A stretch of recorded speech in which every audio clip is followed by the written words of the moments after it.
Hi, today I have a cool padlock for you guys. This time I have the ABUS 90/50. It's a stainless steel padlock. Very cool one.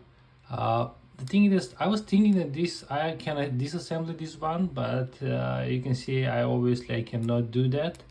And you can see here there that drill, how they drill it. Hopefully you can see that. So sadly I cannot disassemble this one. The padlock is working very nice. There is no spring on the core. It's very smooth operation. Ball bearings cannot be shimmed. Very cool and very interesting one. And as usual, the ABUS, they have the 5-pin Yale style keyway, Yale style key and keyways. So, and pretty interesting beading. So a couple of short, one long and two shorts. And usually all the ABUS padlocks, the good one, they have security pins. So usually they have spools, probably like 4 spool and 1 standard. But yeah, let's try to pick this one. I will use this tension tool and standard deforced diamond as usual. So yeah, let's start. So one is binding already. Click from 1, 2 nothing, 3 nothing, 4 nothing, 1, 2, 3. Did I overset immediately something?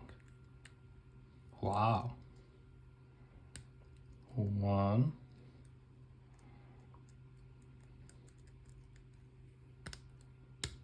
Oh, I did not set it properly, pin number 1, so I need more force.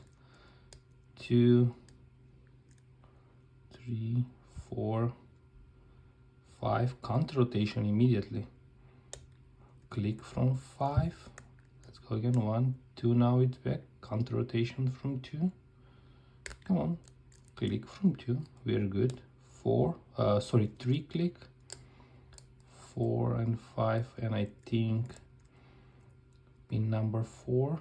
Yeah. Counter rotation. Come on.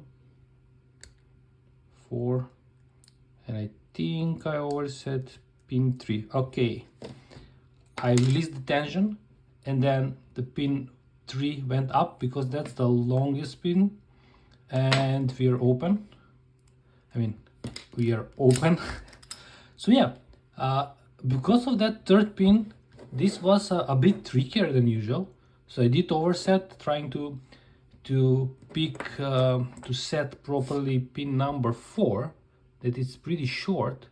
So yeah, as I said, ABUS, they're doing very cool locks, and usually they put security pins. In this case, I think I felt only spools.